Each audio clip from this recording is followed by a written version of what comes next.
ಈ ಚಟ್ನಿ ಮಾಡಲಿಕ್ಕೆ ನಮಗೆ ತೆಂಗಿನಕಾಯಿ ಬೇಡ, ಮನೆಯಲ್ಲಿರುವಂತಹ ಪದಾರ್ಥಗಳನ್ನು ಬಳಸಿ ಆರಾಮಾಗಿ 2 ಮಿನಿಟ್ಸ್ನಲ್ಲಿ ರುಚಿಯಾದಂತಹ ಚಟ್ನಿ ಮಾಡ್ಬೋದು.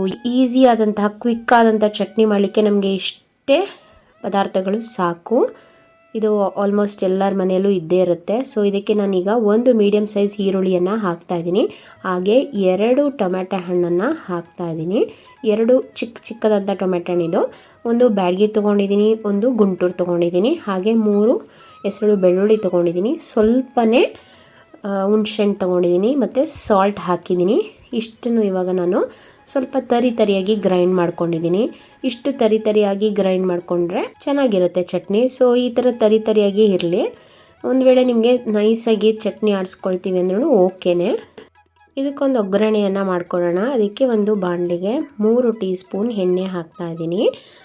ಅದೇ ರೀತಿ 1/2 ಟೀ ಸ್ಪೂನ್ ಸಾಸಿವೆ ಹಾಕ್ತಾ ಇದ್ದೀನಿ. ಸಾಸಿವೆ ಎಲ್ಲ ಚಟಪಟ ಅಂದಮೇಲೆ ಸ್ವಲ್ಪ ಕರಿಬೇವು ಹಾಕಿದ್ದೀನಿ, ಒಂದು ಒಣಮೆಣಸಿನ್ಕಾಯನ್ನು ಹಾಕಿದ್ದೀನಿ, ಹಾಗೆ ಮಾಡಿಟ್ಕೊಂಡಿರುವಂತಹ ಈ ಟೊಮೆಟೊ ಚಟ್ನಿಯ ಪ್ಯೂರಿಯನ್ನು ಇಲ್ಲಿಗೆ ಹಾಕ್ತಾ ಇದ್ದೀನಿ. ಹಾಕಿ ಇದನ್ನು ಚೆನ್ನಾಗಿ 1 ನಿಮಿಷ ಇದನ್ನು ಆ ಎಣ್ಣೆಯಲ್ಲೇ ಫ್ರೈ ಮಾಡ್ಕೋಬೇಕು. ಎಣ್ಣೆಯಲ್ಲಿ ಫ್ರೈ ಆದ ನಂತರ ಇದನ್ನು ಸರ್ವ್ ಮಾಡಿದ್ರೆ ತುಂಬ ರುಚಿಯಾದಂತಹ ವಿದಿನ್ 2 ಮಿನಿಟ್ಸ್ನಲ್ಲಿ ರೆಡಿಯಾಗುವಂತಹ ಟೊಮೆಟೊ ಚಟ್ನಿ ರೆಡಿಯಾಗುತ್ತೆ.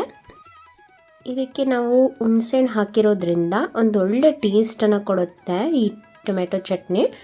ಹಾಗೆ ಇದನ್ನು ದೋಸೆಗೆ, ಇಡ್ಲಿಗೆ ಮೇಯ್ನಾಗಿ, ಹಾಗೆ ರಾಗಿ ದೋಸೆಗೆ ಮತ್ತು ಅನ್ನಕ್ಕೂ ಕೂಡ ಕಲಿಸ್ಕೊಂಡು ತಿನ್ಬೋದು. ಅಷ್ಟು ರುಚಿಯಾಗಿರುತ್ತೆ ಈ ಒಂದು ಟೊಮೆಟೊ ಚಟ್ನಿ. ನಿಮಗೆ ಈ ವಿಡಿಯೋ ಇಷ್ಟ ಆಗಿದ್ದರೆ ನೀವು ಒಂದ್ಸರಿ ಮನೆಯಲ್ಲಿ ಈ ರೆಸಿಪಿಯನ್ನು ಟ್ರೈ ಮಾಡಿ ನೋಡಿ, ಚೆನ್ನಾಗಿ ಬರುತ್ತೆ. ಚೆನ್ನಾಗಿ ಬಂದರೆ ನನ್ನ ಚಾನಲ್ನ ಸಬ್ಸ್ಕ್ರೈಬ್ ಆಗೋದನ್ನ ಮಾತ್ರ ಮರಿಬೇಡಿ. ಹಾಗೆ ಈ ರೆಸಿಪಿಯನ್ನು ನಿಮ್ಮ ಫ್ಯಾಮಿಲಿ ಆ್ಯಂಡ್ ಫ್ರೆಂಡ್ಸ್ ಜೊತೆಗೆ ಶೇರ್ ಮಾಡಿ, ಹಾಗೆ ಲೈಕ್ ಮಾಡಿ. Thanks for watching.